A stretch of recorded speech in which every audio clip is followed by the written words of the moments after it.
అందరికీ నమస్కారం. కార్యక్రమం ప్రారంభించే ముందు గురువుగారి, పత్రి గారికి ఒక్కసారి మనం ధన్యవాదాలు చెప్పుకుంటూ ఈ కార్యక్రమం ప్రారంభిద్దాం. ఈరోజు మన టాపిక్ ఏంటంటే చెడు ఆలోచనలు తొలగించుకోవాలంటే అది మన టాపిక్.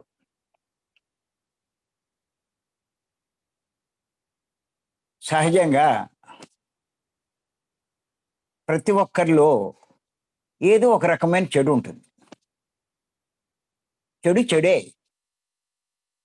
చెడు చెడే కలిగిస్తుంది. ఈ చెడు వల్ల దుఃఖం కలుగుతుంది, కష్టాలు వస్తాయి, నష్టపోతూ ఉంటాం, దుఃఖం కలుగుతుంది. అంచేత ఈ ప్రతి ఒక్కరిలో ఉన్నటువంటి చెడు తొలగించుకునే ప్రయత్నం చేయాలి ముందు. ఎంచేతంటే ప్రతి ఒక్కరూ లాభాలు కోరుకుంటారు. లాభాలు కాదు ముందు మనకు కావాల్సింది. మనలో చెడిపోవడం ముఖ్యం. ఈ చెడిపోతే వచ్చేవన్నీ లాభాలే.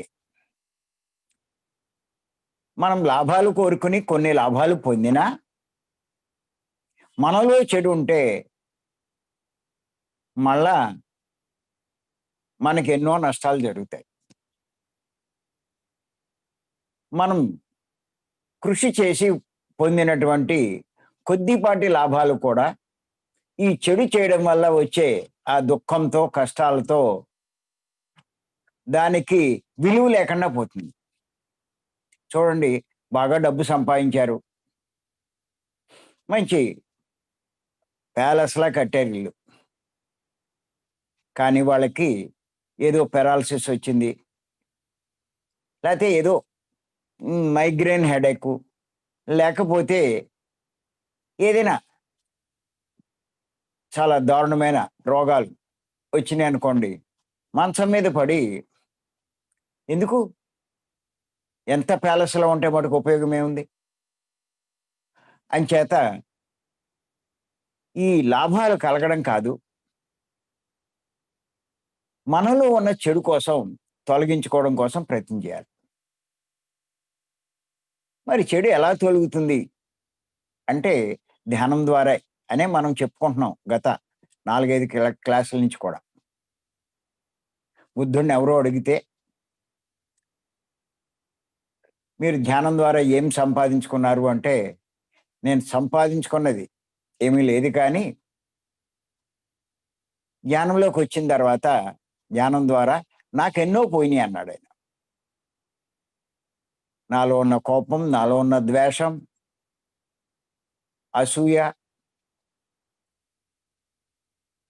మరి నాకున్న దుఃఖం, కోరికలు, ఇలాగే ఎన్నో నాలో ఉన్న ఇవన్నీ పోయినాయి అని చెప్పాడు ఆయన. అందుకే ఆయన అంత గొప్పవాడయ్యాడు. ఆయనలో చెడు లేకుండా చేసుకున్నాడు, ఆయన అంత గొప్పవాడయ్యాడు.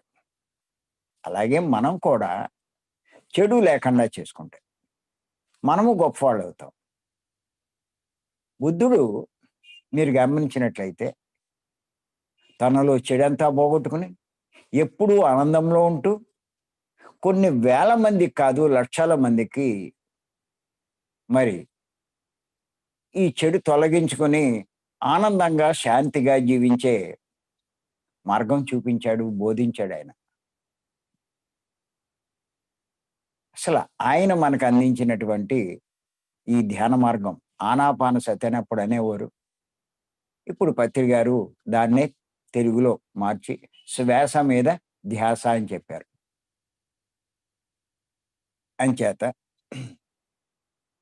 చాలామంది ఏమనుకుంటారంటే, నాలో పెద్ద చెడేమి లేదు, మొన్నటిదాకా ఏదో మాంసం తినేవాడిని, ఇప్పుడు ఆ మాంసం కూడా మానేశాను, ఇంకా ఏం చెడు ఉంది నాకు అనుకుంటూ ఉంటారు. కానీ ఎన్నో రకాల చెడు ఉన్నాయి. మన చెడు లక్షణాలు, అలాగే చెడు తిళ్ళు, చెడు మాటలు, చెడు పనులు, అలాగే చెడు ఆలోచనలు, ఇవి కూడా చెడు చేస్తాయి మనకి. కారణం ఏంటి అంటే ఏయైతే ఎక్కువ ఆలోచిస్తూ ఉంటామో, ఆ పని చేసేస్తూ ఉంటాం మనం. ముందు ఆలోచన బయలుదేరుతుంది. అది ఆచరణలోకెళ్తుంది. తర్వాత దాని ఫలితం మనం అనుభవించాల్సొస్తది. అంచేత ఇప్పుడు ఈ చెడు ఆలోచనల గురించి మనం కొంచెం తెలుసుకుందాం. ఏమిటి చెడు ఆలోచనలు? చెడు ఆలోచనలు ఏంటి అంటే, ఎవరికైనా సరే మరి అజ్ఞానంలో ఉన్నప్పుడు రాగద్వేషాలుంటాయి. ఈ రాగద్వేషాల వల్ల ఈర్ష్య, అసూయ లాంటి లక్షణాలతో ఎలా ఉంటుందంటే ఆళ్ళ ఆలోచనా విధానం, ఎదటి వారు పాడైపోవాలని, వాళ్ళు నష్టపోవాలని, కష్టాల పాలు కావాలని, వారు తలపెట్టిన కార్యం విజయవంతం కాకూడదని, వారికంటే నేను గొప్పవాడు కావాలని, అందరినీ తన చెప్పు చేతల్లో ఉంచుకోవాలని, తన మాట వినని వారిని తన శత్రువును నాశనం చెయ్యాలని,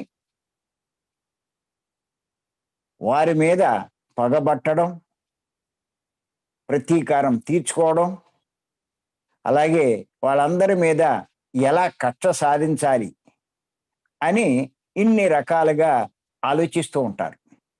ఇన్ని ఒకళ్ళలోనే ఉండకపోవచ్చు. కానీ ఈ చెడు ఆలోచనలు ఇలాంటివన్నీ కూడా చెడు ఆలోచనలే. ఎదుటివాడు పాడైపోవాలని అనుకుంటే అది చెడు ఆలోచన. అలా ఆడు పాడైపోవాలి అని ఆలోచిస్తున్నారు అంటే చెడు ఆలోచనే. ఎంచేతంటే మనకి పత్రి గారు చెప్తూ ఉంటారు. ఆలోచనలు 4 రకాలని చెప్పి. ఆలోచన విధానం ఎవరికైనా 4 రకాలుగా ఉంటుంది. అంటే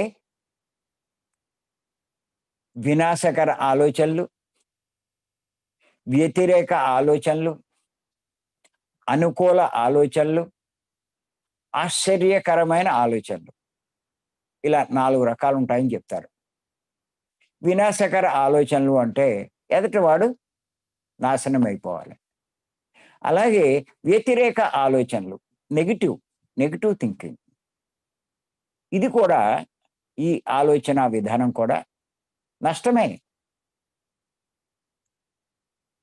ఏదైనా ఒకటి చేద్దామనుకున్నప్పుడు నేను చేయలేనేమో, ఎందులోనైనా పార్టిసిపేట్ చేద్దామనుకున్నప్పుడు పార్టిసిపేట్ చేయలేనేమో,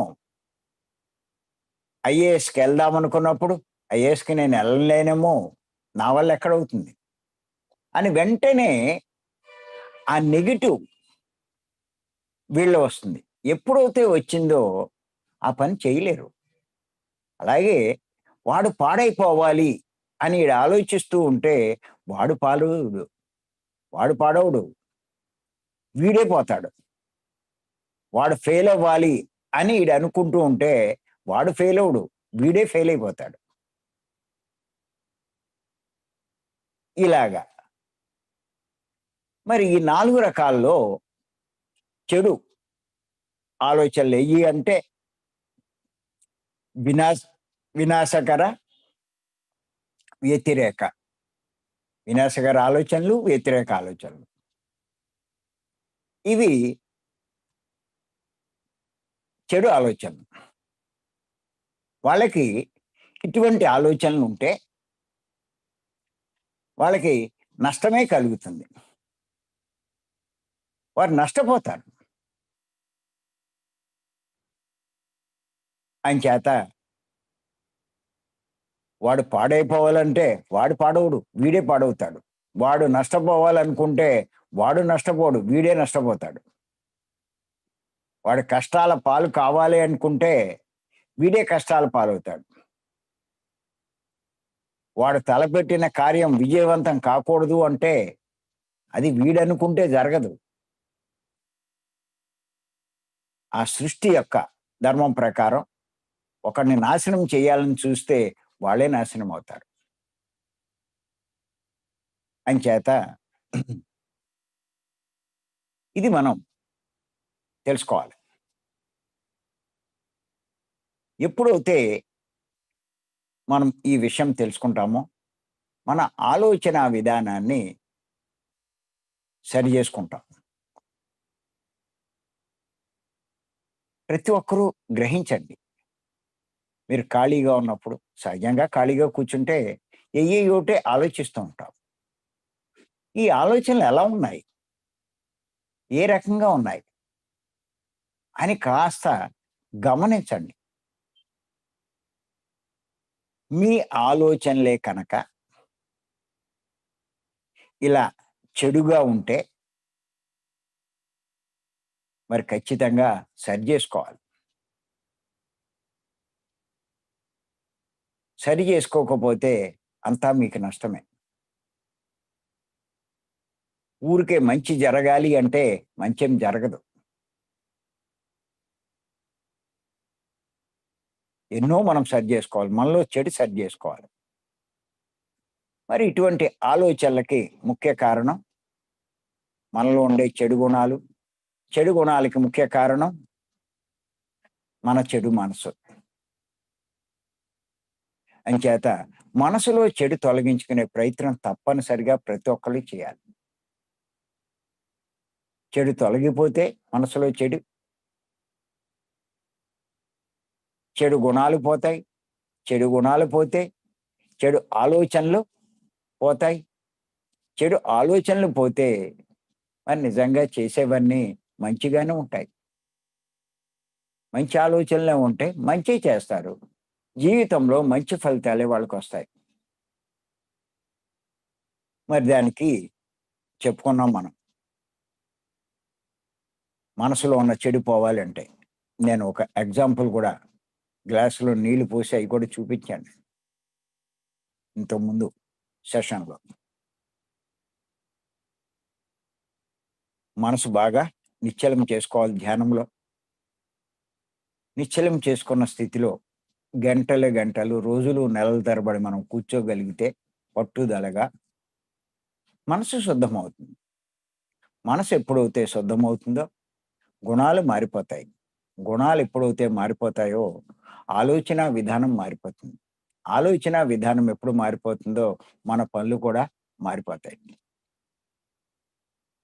అంచేత గుర్తుపెట్టుకోండి. ఎవరైనా సరే ఆలోచన విధానం ఎలా ఉంది అన్నది మనం చూసుకోవాలి. మరి ఏది సరైన ఆలోచన విధానం? ఏది సరైన ఆలోచన విధానం అంటే మరి అనుకూల ఆలోచనలంటారు. పాజిటివ్ థింకింగ్ అంటారు. ఇది అనుకూలమైనది. నెగెటివ్ థింకింగ్ అన్నది ఇది చెడు ఆలోచన విధానం. పాజిటివ్ థింకింగ్ అంటే నేను చేయగలను, నేను సాధించగలను, అది నా వల్ల అవుతుంది, నేను చెప్పగలను, నేను ఈ పని చేయగలను. ఇలాగా ఎప్పుడైతే మరి ఇలా ఆలోచిస్తూ ఉంటారో మరి నిజంగా ఖచ్చితంగా చేస్తారు. ఇప్పుడు చూడండి ఓ పెద్ద కొండుంది. చాలా ఎత్తుగా ఉంది. ఎక్కాలని అక్కడికెళ్లారు. మీలో నెగెటివ్ ఆలోచన విధానం ఉందనుకోండి. మీరు చూడండి, ఆ కొండని చూడగానే అమ్మ బాబోయ్! ఇంత పెద్ద కొండ నేనెక్కగలనా? నా వల్ల అవుతుందా? అని మీరు ఆలోచించారనుకోండి, వెంటనే ఇంకా ఆ పని విరమించేస్తారు మీరు. మనకెందుకు ఇంకా చేయలేని పని మనమెందుకు చేయడం అనుకుంటారు. మానేస్తారు. కానీ ఎందుకు నేనెక్కలేను? ఏ వాళ్ళెవరో ఎక్కినప్పుడు నేనెందుకు ఎక్కలేను? అని మీరు ఆలోచించారనుకోండి, ప్రయత్నం చేస్తారు. మొత్తం మీద ఏదో రకంగా సాధిస్తారు. ఇక్కడ కారణం ఏమిటి అంటే, వాడు ఎలాంటి వాడో వీడు అలాంటి వాడే. వాడికి ఎంత శక్తి ఉందో వీడికి అంతే శక్తి ఉంది. కానీ వాడికి పాజిటివ్ అనుకూల ఆలోచన విధానం ఉంది. వీడికి నెగెటివ్ ఆలోచన విధానం ఉంది. అంచేత వాడు సాధించగలిగాడు. వీడు సాధించలేకపోయాడు. ఆ నెగెటివ్ ఆలోచన విధానం ఉన్నవాడు ప్రయత్నమే చేయడండి. ప్రయత్నమే చేయకపోతే ఫలితం ఎక్కడొస్తుంది?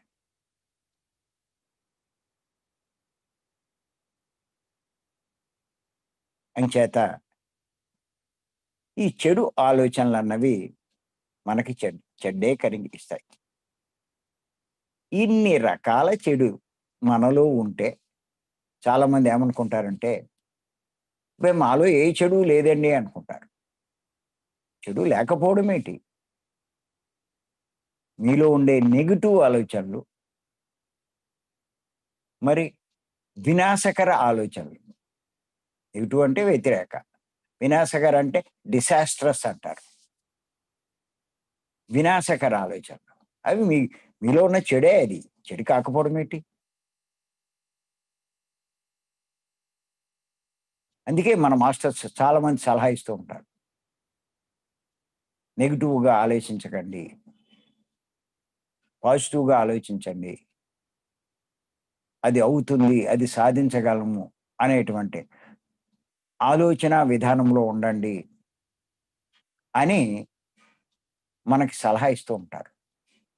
కానీ వారు సలహా ఇవ్వడం తేలికే కానీ, ఎంత మనము ప్రయత్నించినా కూడా ఆ ఆలోచనలు అలాగే జరుగుతూ ఉంటాయి. ఎంత ఆ రకంగా ఆలోచించకూడదని అనుకున్నా అయ్యే వస్తూ ఉంటాయి. అలాగే వస్తూ ఉంటాయి.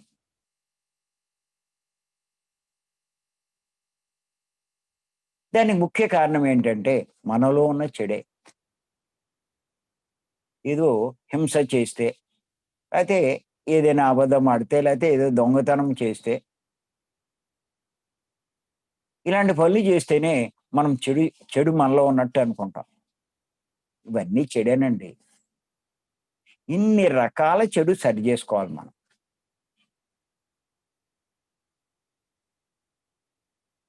ఇన్ని రకాల చెడు సరి జేసుకోకపోతే జీవితం సాఫీగా ఎక్కడుంటది? నా జీవితంలో ఇన్ని కష్టాలొచ్చినియి, ఇన్ని నష్టాలొచ్చినియి, ఇయన్నీ అనుకుంటే ఏంటి ప్రయోజనం ఏంటి? అంచేత చెడు ఆలోచనలు కూడా మనలో చెడు ఉన్నట్టే లెక్క. చెడుగా ఆలోచిస్తూ ఉంటే మనలో చెడు ఉన్నట్టే లెక్క.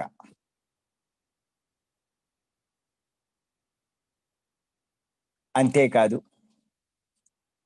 వారికంటే నేనే గొప్పవాడిని కావాలని ఆలోచించడం కూడా ఒక రకంగా చెడే. అందుకే పత్రి గారంటారు. ఏమంటారంటే, చదువుకునేవాళ్ళు అందరికంటే నాకు ఫస్ట్ రావాలి అని అనుకోవడం కాదు. అందరిలాగే నాకు ఫస్ట్ రావాలి. నాకు ఫస్ట్ రావాలి. అందరికీ రావాలి, నాకు రావాలి అని అనుకోవాలంట.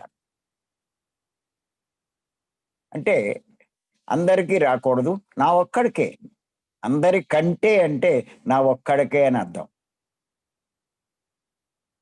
అది స్వార్థ పూరితమైంది. అలాంటి ఆలోచన విధానం ఉండకూడదంటారు.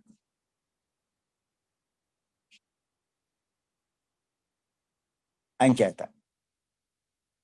మరి అందరూ గొప్పవాళ్ళు కావాలి. నేను గొప్పవాడవ్వాలి. ఇదెప్పుడనుకుంటారు? వాడు వేరు, నేను వేరు అనుకున్నప్పుడు. కానీ మీ జ్ఞానం పొందే కొద్దీ మీకేమర్థమవుతుందంటే, వాడు ఆత్మే, నేను ఆత్మే. ఇద్దరూ ఒకటే అన్నది అర్థమవుతుంది. ఆత్మజ్ఞానం కలిగే కొద్దీ. ఇద్దరూ ఒకటే అని మీకు అర్థమవుతుంది. మరి ఇద్దరు ఒకటైనప్పుడు వాడి మీద నేను ఎక్కువేటి? వాడు తగ్గితే వాడు మీరు ఒకటైనప్పుడు మీరు తగ్గినట్టేగా. వాడు నష్టపోతే మీరు నష్టపోయినట్టేగా. వాడికి బాధ కలుగుతూ ఉంటే మీకు బాధ కలుగుతున్నట్టేగా.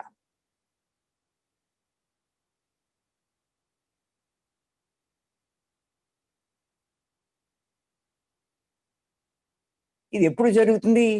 అజ్ఞానంలో ఉన్నప్పుడు జరుగుతుంది. ఎప్పుడైతే మీరు మరి జ్ఞానం సంపాదించుకుంటూ ఉంటారో, మీ ప్రవర్తన మారిపోతూ ఉంటుంది.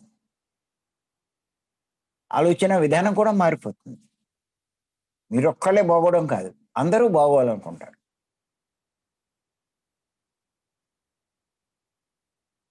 ఇదే చెప్తూ ఉంటారు పత్రి గారు. ఇంచేత నేను గొప్పవాడు కావడం కాదు. అందరూ గొప్పవాళ్ళు కావాలి. అందుకే పత్రి గారు చూడండి. అందరినీ మాస్టర్‌లంటారు.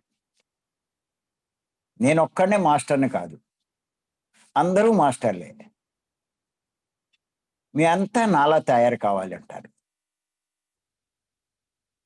అంతేగాని ఆయన ఎంత గురువైనా, ఆయన ఎంతమంది అనుసరిస్తున్నా, ఎవరిని ఆయన తక్కువగా భావించరు. మరి మనం సమాజంలో చూస్తున్నాం. చాలా సంస్థల్లో చాలామంది గురువులు ఏం చేస్తారు? శిష్యుల చేత పాద పూజలు చేయించుకుంటారు. పాద నమస్కారాలు చేసుకుంటారు.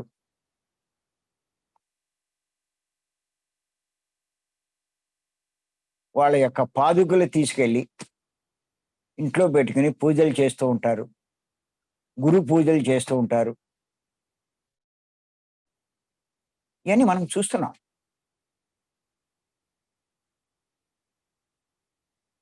దాని అర్థం ఏంటి? ఆయన గొప్పవాడు, నేను సామాన్యుడిని. నేను తక్కువ అని. కానీ పత్రి గారు అందరూ ఒకటే.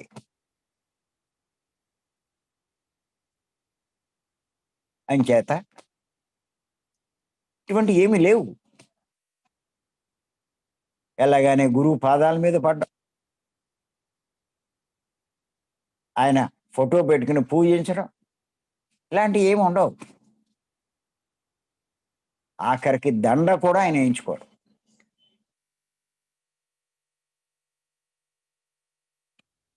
కానీ మనం చూస్తే మరి చాలా సంస్థలు ఇవి ఉంటాయి. ఎప్పుడైతే జ్ఞానం పెరుగుతుందో అంతా ఒకటే అన్నది అర్థమవుతుంది. సృష్టి యొక్క సిద్ధాంతం, సృష్టిలోని సత్యం.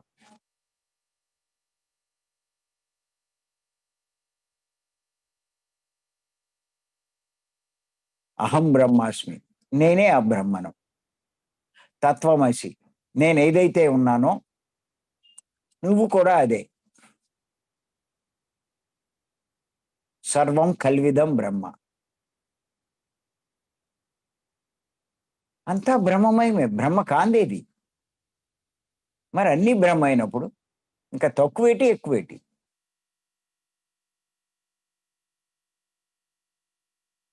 ఇంచేత అటువంటి ఆలోచనా విధానం. అది కూడా చెడు ఆలోచనా విధానమే.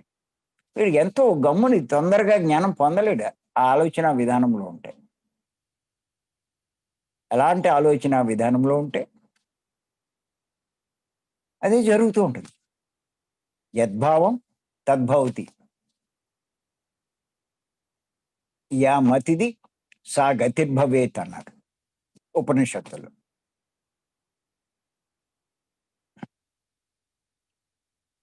అంచేత తెలుసుకోవాలి ఇవన్నీ. ఇవన్నీ ఒక రకంగా మనం ఎదగలేకపోవడం కూడా చెడే కదా మనకి. కష్టాలు రావడం ఒకటే, దుఃఖం కలగడం ఒకటే కాదు. ఆధ్యాత్మికంగా, జ్ఞానపరంగా మనం ఎదగలేకపోతే అది మనకు చెడు కలిగించినట్టే. ఎంతసేపు కష్టమొస్తే మనకేదో చెడు కలిగినట్టు, ఇంకా కష్టం రాకపోతే అంతా మంచి అనుకుంటారు. అసలు భూమి మీదకి మనం వచ్చింది ఆత్మలమైన మనము ఆధ్యాత్మికంగా అంటే ఆత్మపరంగా ఎదగడానికే. వచ్చి ఎదగకపోతే మరి నష్టమేగా. ఆ జన్మ వేస్టేగా.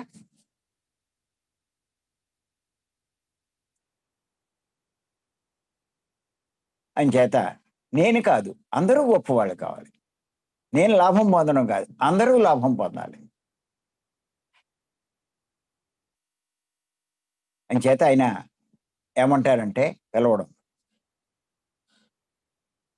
మై డియర్ మాస్టర్స్ అంటారు. మాస్టరీ, అన్నిటి మీద మాస్టరీ, అన్నిట్లోనూ మాస్టరీ. అలాగే మై డియర్ గాడ్స్ అంటారు. అందరినీ దేవుళ్ళని పిలుస్తారు. ఆయన సంబోధన అలాగే ఉంటుంది. ప్రతి ఒక్కరూ దేవుళ్ళే. చాలా మందికి ఇది అర్థం కాదు కానీ ఇది సత్యం.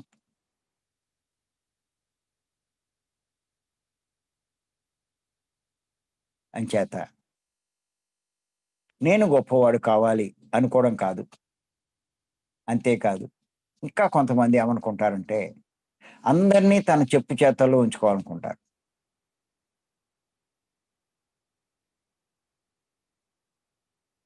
వారి అడుగులకి మడుగులొత్తాలి అందరూ.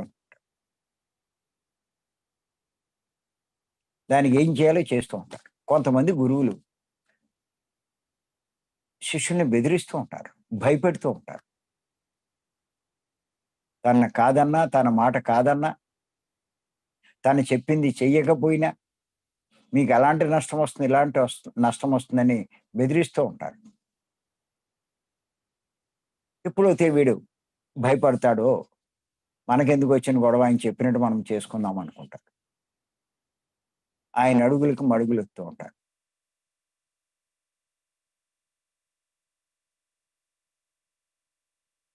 అలా చేయడం కూడా ఈ సృష్టికి విరుద్ధం. ఆయన ఎంతో, వీళ్ళు అంతే. వీళ్ళేదో తక్కువగా భావిస్తున్నాడు ఆయన. వాళ్ళు ఇంకా ఎదగలేదు. వాళ్ళు ప్రాథమిక జన్మల్లో ఉన్నారు. ఈయన బాగా ఎదిగాడు. అంత మాత్రం చేత వాళ్ళు ఆత్మలే, వాళ్ళు దైవ స్వరూపాలే. ఈయన దైవమే. తేడా ఏమీ లేదు. కానీ ఎదగమని చెప్పాలి. ప్రోత్సహించాలి. నిరుత్సాహపడకూడదు. పరచకూడదు.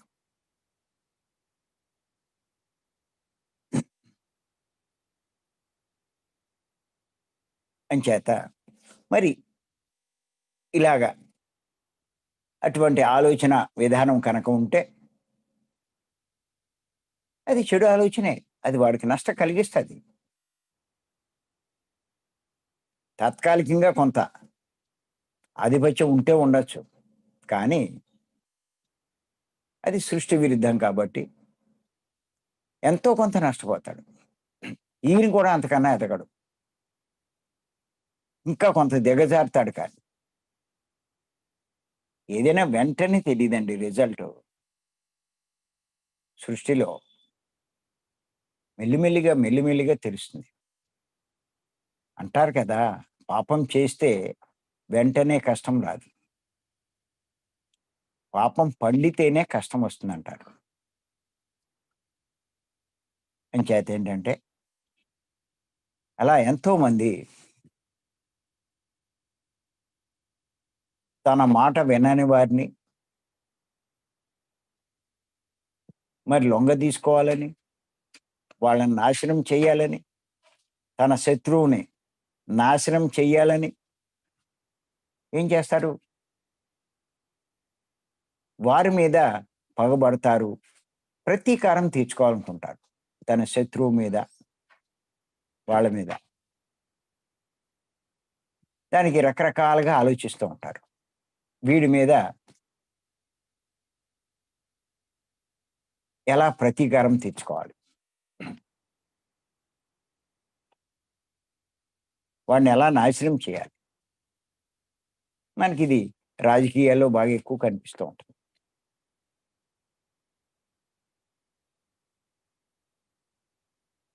అధికారంలో ఉన్నవాళ్ళు, అధికారంలో లేని వాళ్ళని అణిచేయాలని చూస్తూ ఉంటారు. ఏదో రకంగా అణగదొక్కాలని చూస్తారు. కానీ ఎంతటి వాడైనా సరే ఇలా చేసుకుంటూ వెళ్తే ఎక్కడో అక్కడ ఎదురు దెబ్బ తింటాడు.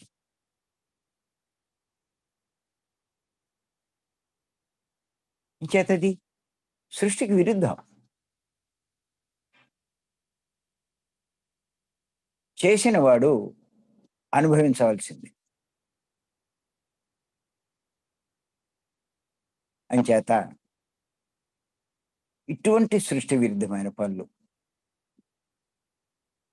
చేసినట్టయితే నష్టపోవడమే. అలా ఆలోచించే వాళ్ళంతా వారి ఆలోచనలు చెడు ఆలోచనలే.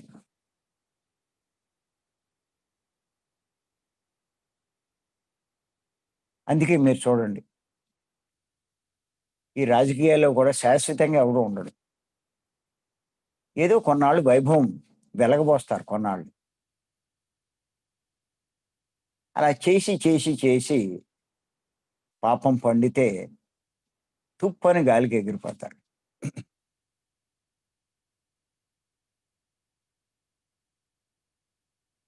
అలా ఎంతో మందిని చూస్తున్నాం మనం. కొన్నాళ్ళు నడుస్తదంతే.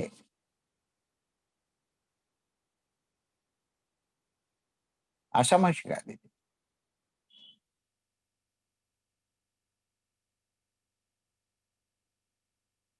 అంచేత ఇలాంటి ఆలోచన విధానమంతా చెడే.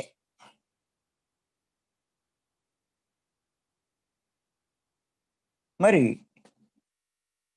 ఇటువంటి ఆలోచనా విధానం మార్చుకునే ప్రయత్నం చేయాలి. ఎవడైనా సరే. అది వారికి మంచి కలిగించదు. లాభం కలిగించదు.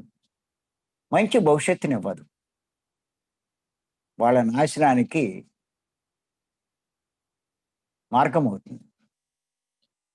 ప్రతి ఒక్కరూ గుర్తుంచుకోండి. ఇలాంటి రకమైన ఆలోచనలు మీలో కలుగుతూ ఉంటే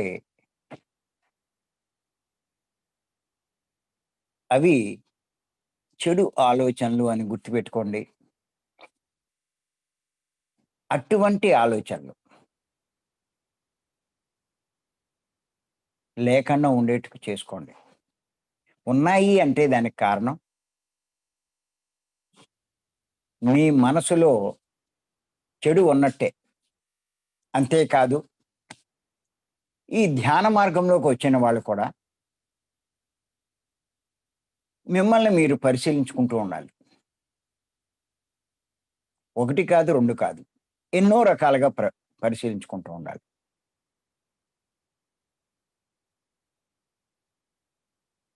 నేను అందుకే చెప్తూ ఉంటాను. ఈ ధ్యానంలోకి వచ్చిన వాళ్ళు మీలో తప్పులు ఎన్ని సరి చేసుకున్నారు అన్నది చూడమంటాను నేను. మీ తప్పులు సరి కాకపోతే మీరు చేసే ధ్యానం వేస్ట్ అంటాను నేను.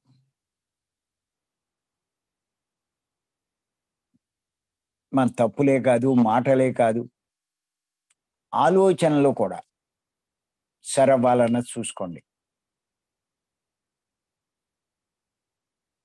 ఏమునండి నాకు అలాంటి ఆలోచనలు వస్తున్నాయి అని అంటూ ఉంటారు. ఎలాగండి పోవట్లేదండి అంటారు. ఏమీ లేదు దానికి. మీ మనసు ఇంకా ప్యూరిఫై అవ్వల. అబ్బాయి నేను చాలా కాలం నుంచి ధ్యానం చేస్తున్నానండి అంటారు.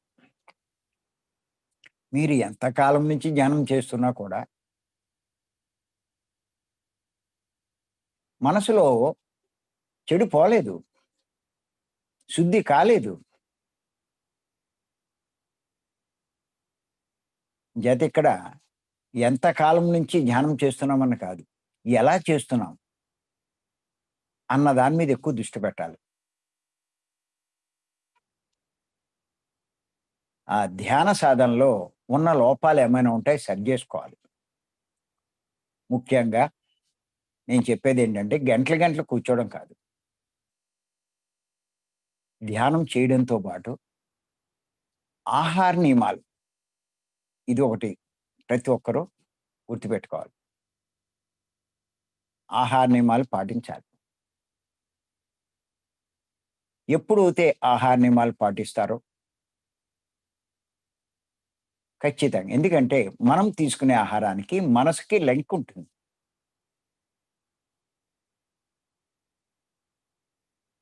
ఎప్పుడైతే మనం మనసును కల్మషం చేసే ఆహారాలు మనం తీసుకుంటామో అదే ముఖ్యంగా మాంసాహారం, కోడిగుడ్లు, వెల్లుల్లిపాయ శాకాహారంలో ఇటువంటి ఆహారాలు తీసుకోవడం వల్ల ఇటువంటి ఆలోచన విధానం ఉంటుంది.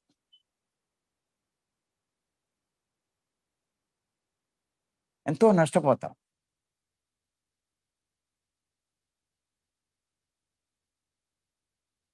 గుర్తుపెట్టుకోండి. ధ్యానం చేస్తే శక్తి వస్తుంది. నేను కాదని అనను నేను. ధ్యానం చేసే కొద్దీ శక్తి వస్తుంది. కానీ మనం చేసే కొన్ని పొరపాట్ల వల్ల మనం సంపాదించుకున్న శక్తి కోల్పోతూ ఉంటాం. ఇది ప్రతి ఒక్కరూ గమనించాలి. అందరూ ఏమనుకుంటారంటే వాళ్ళు సంపాదించుకున్న శక్తి అలా ఉండిపోయిందేమో అనుకుంటారు.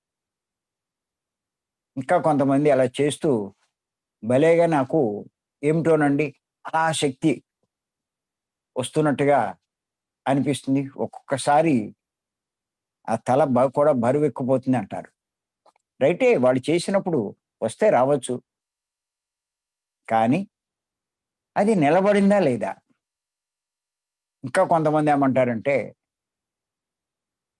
"నేను కూర్చోలేకపోయానండి, లేచిపోయానండి" అంటారు. వీళ్ళు చేసే అరగంటకి, గంటకే ఆ శక్తి పెరిగిపోయి, తల బరువైపోయి కూర్చోలేకపోయారంటారు. అంటే తట్టుకోలేకపోయారు. అంత ఎక్కువొచ్చేసిందంటారు. కానీ గుర్తుంచుకోండి, ముమ్ముడివరం బాలయోగి 40 సంవత్సరాలు కూర్చున్నవాడు లేవకుండా కూర్చున్నాడాయన.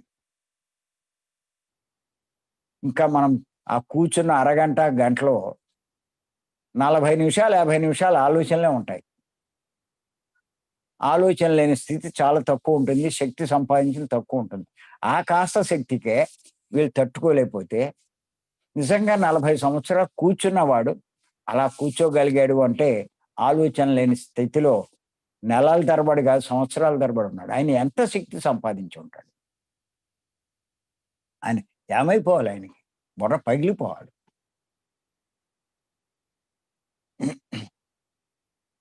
అంచేత మరి అలా చేస్తూ ఉంటే మరి ఆ శక్తి అంతా ఏమైపోయింది ఈళ్ళ దగ్గర.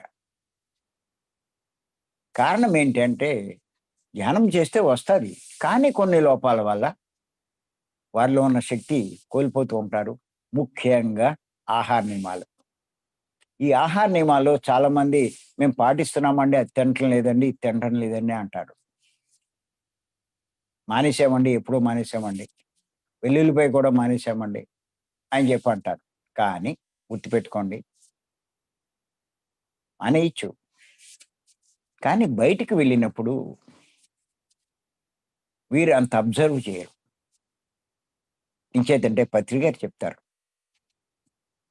ఎంత సూక్ష్మంగా మరి పాటించాలి అంటే, మాంసాహార పాత్రలు కూడా మార్చేయమంటారండి. ఇంట్లోంచి మొత్తం తీసేయమంటారు. ఆ దోషం కూడా మనం సంపాదించుకున్న శక్తిని హరించేస్తది. అది మనకెంతో నష్టాన్ని కలిగిస్తాది. అలాగే చాలామంది మరి ఏదైనా ఊళ్ళెళ్ళినప్పుడు, చాలా పొరుగూడెళ్ళినప్పుడు కంబైన్డ్ హోటల్స్ ఉంటాయి. Veggie, non veggie. అక్కడికెళ్ళి వెజ్జే ఆర్డర్ ఇస్తారు. వీళ్ళు తినేది వెజ్జే. కానీ ఆ కంబైన్ హోటల్‌లో పాత్రలు కలుస్తూ ఉంటాయి.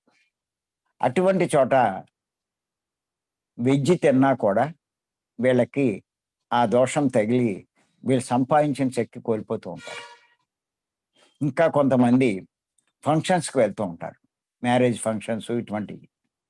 ఈ ఫంక్షన్స్‌లో కూడా మీరు చూస్తే వెజ్ స్టాల్ వేరే ఉంటాయి. నాన్ వెజ్‌యి వేరే ఉంటాయి. కానీ అటువంటి చోట మనం వెజ్జే తిన్నా కూడా, శాకాహారమే తిన్నా కూడా ఖచ్చితంగా ఆ చేసే కాడ ఇయన్నీ కలుస్తాయి కాబట్టి, అది కూడా దోషయుక్తమయ్యి వీరి శక్తిని హరిస్తూ ఉంటుంది. ఇంకా కొంతమంది ఏం చేస్తారంటే, మేము వెళ్ళిన ఈ ఫంక్షను వాళ్ళు పూర్తి శాకాహారులండి. అందులో నాన్ వెజ్ అంటూ ఏమీ ఉండదు అంటారు. కానీ గుర్తెట్టుకోండి. వాళ్ళు పూర్తి శాకాహారులే. వారు వండిందంతా శాకాహారమే. కానీ ఏం జరుగుతుంది అంటే, వాళ్ళు అద్దెకి పాత్రలు తెస్తారు. రెంటెడ్. ఆ పాత్రలు తెచ్చిన పాత్రలు ఎలా ఉంటాయంటే, వాళ్ళు కూడా ఆ రెంటెడ్ అందరికీ ఇస్తూ ఉంటారు. నాన్ వెజ్ వోళ్ళకి ఇస్తారు, వీళ్ళకి ఇస్తారు. అది తెచ్చి కడిగేసి మళ్ళా ఈళ్ళకిస్తారు. వీళ్ళు దాంట్లోనే వండుతారు. కానీ అవి దోషయుక్తం. అంచేత పూర్తి శాకాహార ఫంక్షన్స్‌లో కూడా మనం తీసుకుంటే మటుకు మనం నష్టపోతాం మన శక్తిని. అబ్బే! వాళ్ళు ఊరుకోరండి, బాధపడతారండి ఇలాగంటూ ఉంటారు. వాళ్ళు బాధపడతారు రైటే. కాదని ఎవరు అనలా. వాళ్ళ కోసం చూస్తే నష్టపోయేదెవరు? మీరే కదా! అందుకే మేమసల ఫంక్షన్స్‌కి వెళ్ళడమే తక్కువ. ఒకవేళ వెళ్ళినా కూడా ఇంక భోజనం చేయడం అటువంటివి ఉండవు. పూర్తి శాకాహారమైనా ఎవరైనా సరే. మా పిల్లలు చేసే ఫంక్షన్‌లో కూడా వాళ్ళు కూడా చెప్తూ ఉంటారు. అబ్బబ్బే! మేము చాలా జాగ్రత్తగా పురమాయించాం. ఎంత చెప్పినా మేము చెయ్యం. ఎందుకు నష్టపోవాలి? మన శక్తిని ఎందుకు కోల్పోవాలి? అందుకే ఎన్ని సంవత్సరాలు ధ్యానం చేస్తున్నా అలాగే ఉంటారందరూ. ఏమీ మార్పుండదు. వారిలో ఎటువంటి మార్పులు రావు. దానికి కారణం ఇదే. ఎక్కడో లోపముంటుంది. అలాగే ఇంకా మీరు గమనించండి. ఎన్నో విషయాలున్నాయి ఇంకా. మనం శక్తి సంపాదిస్తాం ధ్యానం ద్వారా. కానీ మన ఇంద్రియాలని ఉపయోగిస్తూ మనం ఎంతో శక్తిని కోల్పోతూ ఉంటాం ప్రతిరోజు.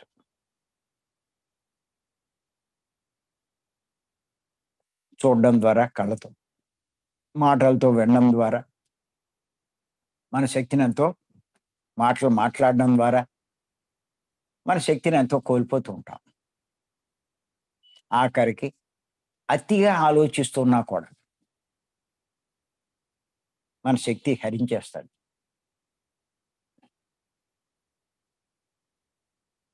అంచేతే పత్రి గారంటారు. ఖాళీ దొరికితే అవసరం ఉన్నప్పుడు ఉపయోగించుకుంటాం. అన్నిటిని ఉపయోగించుకుంటాం. ఖాళీగా ఉంటే అక్కర్లేని ఆలోచనలే కాకుండా ధ్యానంలో కూర్చోమంటారు. ధ్యానంలో ఏమవుతుంది? కళ్ళు పనిచేయవు, నోరు మాట్లాడదు, ఆలోచనలు కూడా ఆగిపోతాయి. మీ శక్తి ఏమీ ఖర్చు కాదు. పైగా ఆలోచన లేని స్థితికెళ్ళినప్పుడు మీకు అదనంగా శక్తి కూడా వస్తుంది. అంచేతే పత్రి గారు ఖాళీ ఉంటే ఎక్కడ ఖాళీ దొరికినా ట్రైన్‌లో ప్రయాణం చేసినా, లేతే బస్సులో ప్రయాణం చేసినా, ఎక్కడికెళ్ళినా ఖాళీ దొరికితే ధ్యానం చేయమంటారు. అనవసరంగా ఎక్కువ మాట్లాడుతూ నీ శక్తిని ఎందుకు కోల్పోతావు అని చెప్తారు. నీ శక్తిని వృధా చేసుకోకు అంటారు. తగ్గించి మాట్లాడు అంటారు. అంతేకాదు ఇంకా మీరు చూడండి చాలా మందికి ఇది కూడా అర్థం కాదు. ఇలా నిష్టలు పాటిస్తూ ఉంటారు. శక్తి సంపాదించుకుంటారు. కానీ వాళ్ళ జీవితంలో ఏయో సమస్యలొస్తాయి. వారికో, వారి కుటుంబంలోనో ఏదో ఒకటి రోగాలో లేతే ఏయో కోరికలో ఏయో ఉంటాయి. అటువంటియి ఉన్నప్పుడు దాంట్లోంచి బయటపడాలనే తపన పడుతూ ఉంటారు. అవి పోకపోయేసరికి ఎవరినో సలహా అడుగుతారు. ఏమంటారంటే వాళ్ళు, "నువ్వు సంకల్పం పెట్టి ధ్యానం చేయమ్మా" అంటారు. వాళ్ళేంటంటే అందులోంచి బయటపడాలనే తాపత్రయంతో ఆళ్ళు చెప్పినట్టే సంకల్పం పెట్టి ధ్యానం చేస్తారు. చేసినప్పుడు జరిగేదేంటి అంటే, వాళ్ళు కోరుకున్న కోరికకి తగ్గ శక్తి గనక వాళ్ళు ఇంతకు ముందు సంపాదించుకొని ఉంటే ఏం జరుగుతుంది అంటే, ఆ కోరిక నెరవేరుతుంది. లేతే ఆ కష్టం పోతుంది. ఆ సమస్య తీరిపోతుంది. కానీ అప్పటిదాకా వీడు సంపాదించిన శక్తి అంతా కోల్పోతాడు. ఒకవేళ అంత శక్తి వీళ్ళ దగ్గర లేకపోతే, వీళ్ళు ఎంత సంకల్పం పెట్టి ధ్యానం చేసినా అదవ్వదు. మళ్ళా మాస్టర్ దగ్గరికి వెళ్తారీళ్ళు. "ఏవండీ మీరు చెప్పినట్టు చేశాము. అయినా అది పరిష్కారం అవ్వలేదు" అంటే, "నీ శక్తి సరిపోలేదమ్మా. నువ్వు ఇంకా ఎక్కువ ధ్యానం చెయ్యి" అంటారు. ఇది మనం చూస్తున్నాం ఇక్కడ అన్ని చోట్ల. అంచేత పత్రి గారు ఏం చెప్తారు?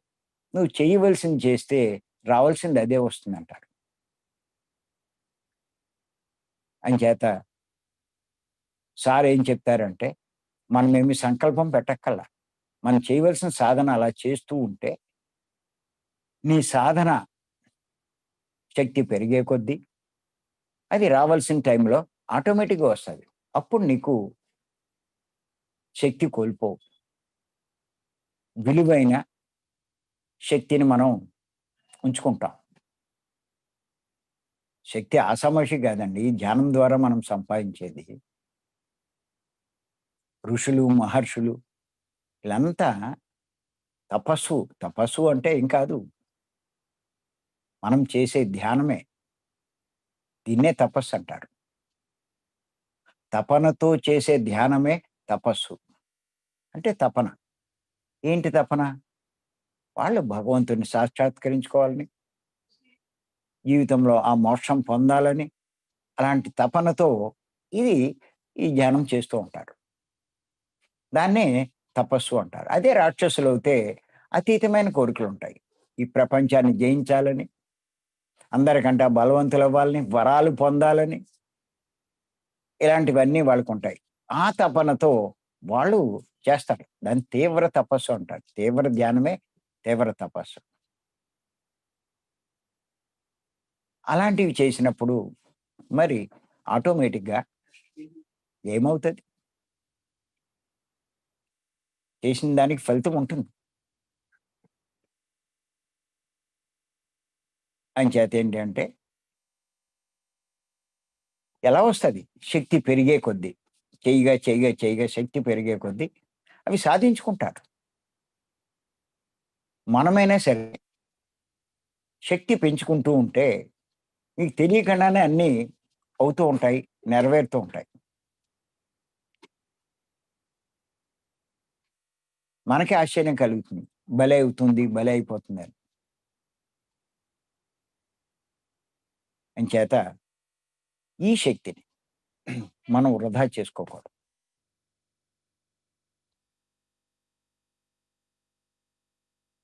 శక్తి వృధా కాకుండా చేసుకోవాలి. ఇంకా ఎన్నో లాభాలున్నాయి. గుర్తుపెట్టుకోండి. శక్తి పెరిగే కొద్దీ మీ గుణం మారుతుంది. గుణం మారే కొద్దీ మీ ఆలోచనా విధానం మారిపోతూ ఉంటుంది.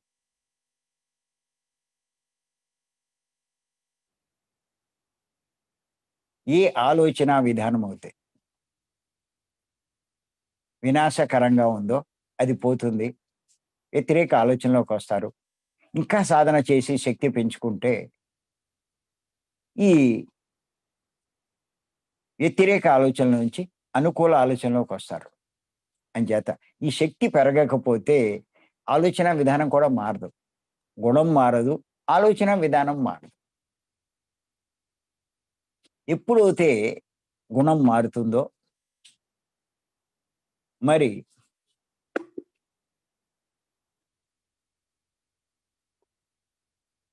వాడి బుద్ధి వికసిస్తుంది. బుద్ధి వికసించే కొద్దీ చెయ్యవలసినవి చేస్తారు, చేయకూడనివి చేయరు. ఆలోచన విధానం కూడా బాగా మారిపోతుంది. ఇంకంతా లాభమే ఉంటుంది. నష్టం ఎక్కడుంటుంది? చెడు ఉంటే నష్టం గాని, చెడు లేకపోతే నష్టం ఎక్కడుంటుంది?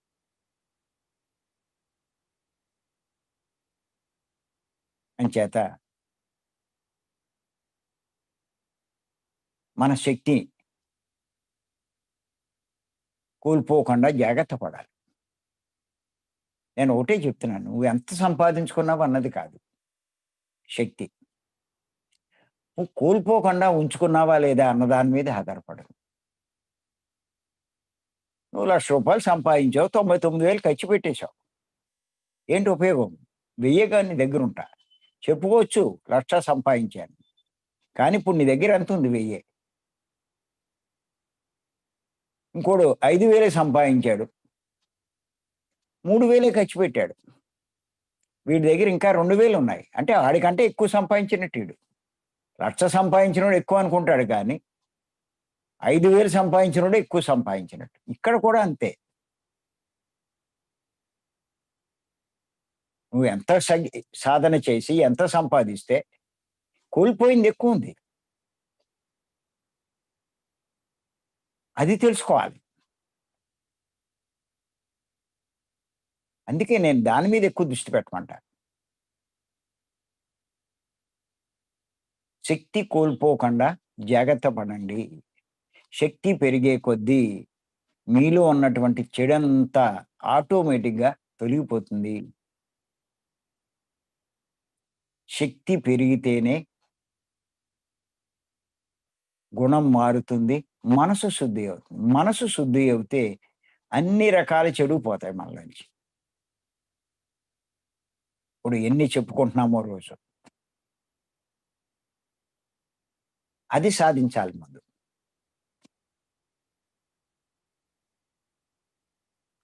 మరి బుద్ధుడు లాంటి వాళ్ళు, ఓ వివేకానంద లాంటి వాళ్ళు, ఓ రమణ మహర్షి లాంటి వాళ్ళు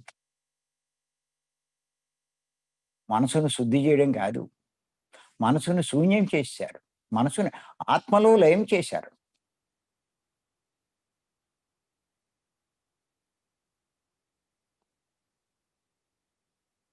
రమణ మహర్షి అంటారు, మనసును కాలిపోయిన తాడులా తయారు చేయాలంటారు. మీరు చూడండి కాలిపోయిన తాడు నేల మీద ఉన్నప్పుడు అది చూడడానికి తాడులాగే ఉంటుంది.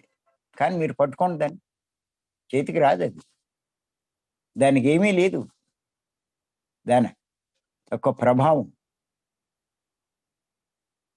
తాడు ఉండి దాని ప్రభావం ఏమి. అలాగే మనసు శూన్యమవుతే అక్కడ ఉంటుంది దాని ప్రభావం ఏమి.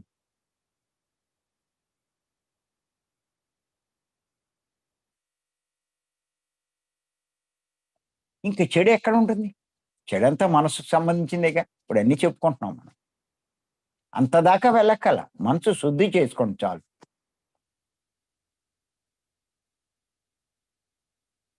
అందుకే నేను ఎన్నో సార్లు చెప్తున్నాను నేను. సాత్విక గుణంలోకి వచ్చే ప్రయత్నం చెయ్యండి. చాలు ఈ జన్మకి అది చాలంటాను నేను ప్రతి ఒక్కళ్ళని. అంటే మనసు శుద్ధి చేసుకోండి. ఇంకేమీ అవసరం లేదంటాను. కారణం ఏమిటి అంటే, మనసు శుద్ధి అవుతే బుద్ధి వికసించి, ఆ బుద్ధే తర్వాత మిమ్మల్ని నడిపిస్తది. ఇంక మీరేమి ఆలోచించక్కర్లా. మీ బుద్ధే మిమ్మల్ని సరైన విధంగా నడిపిస్తది.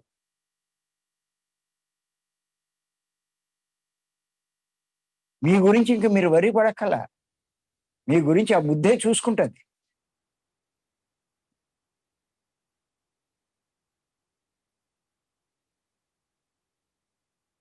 తర్వాత స్థితికి అదే తీసుకెళ్తది. శుద్ధమైన బుద్ధినే సద్బుద్ధి అంటారు. సద్బుద్ధి భగవంతుని వైపు నడిపిస్తది. ఆత్మ వైపు నడిపిస్తది. ఆత్మ జ్ఞానం వైపు నడిపిస్తది.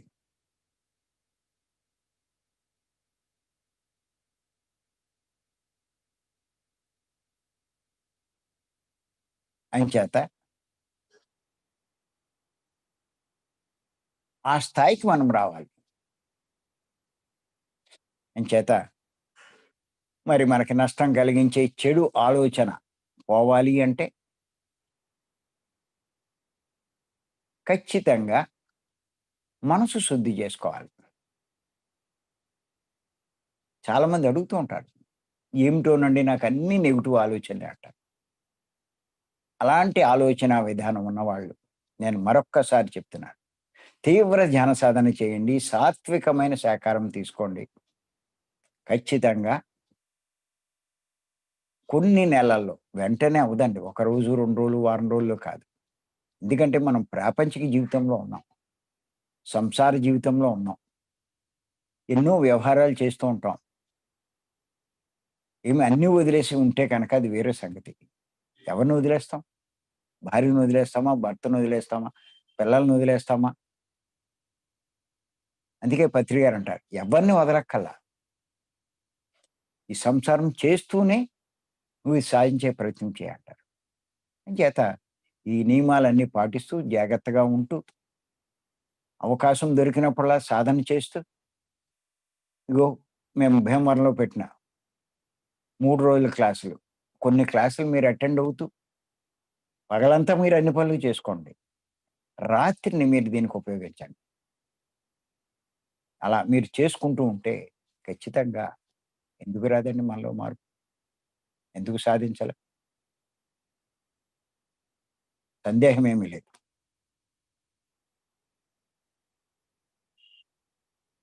అంచేత ప్రతి నెల మేము 1, 2, 3 తారీఖుల్లో నేను కండక్ట్ చేస్తున్నాం క్లాసులు.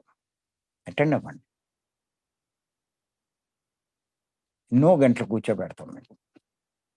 అందరితో పాటు అక్కడ వచ్చిన అందరితో పాటు కూర్చుంటారు. అక్కడ ఉండే వైబ్రేషన్సే వేరు. ఆ ధ్యాన మందిరంలో 16 సంవత్సరాల నుంచి 18 సంవత్సరాలు ధ్యానం తప్ప ఇంకోటి జరగలేదు. మంచి వైబ్రేషన్స్ ఉంటాయి. ఎటువంటి వారు వచ్చి కూర్చున్నా ఆటోమేటిక్‌గా లీనమైపోతారు. అక్కడ భోజనాలు అన్నీ ఉచితమే. పడుకునేందుకు వసతి అన్నీ కూడా. మరి ఇయన్నీ గుర్తుంచుకోవాలి.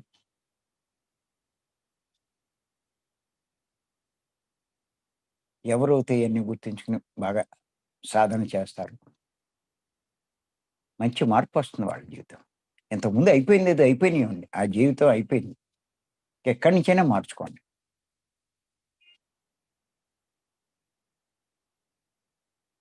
అందుకే ప్రస్తుతం అంటే వర్తమానం ఒక బహుమానం అంటారు. ఇది మనకివ్వబడినటువంటి ఒక బహుమానం.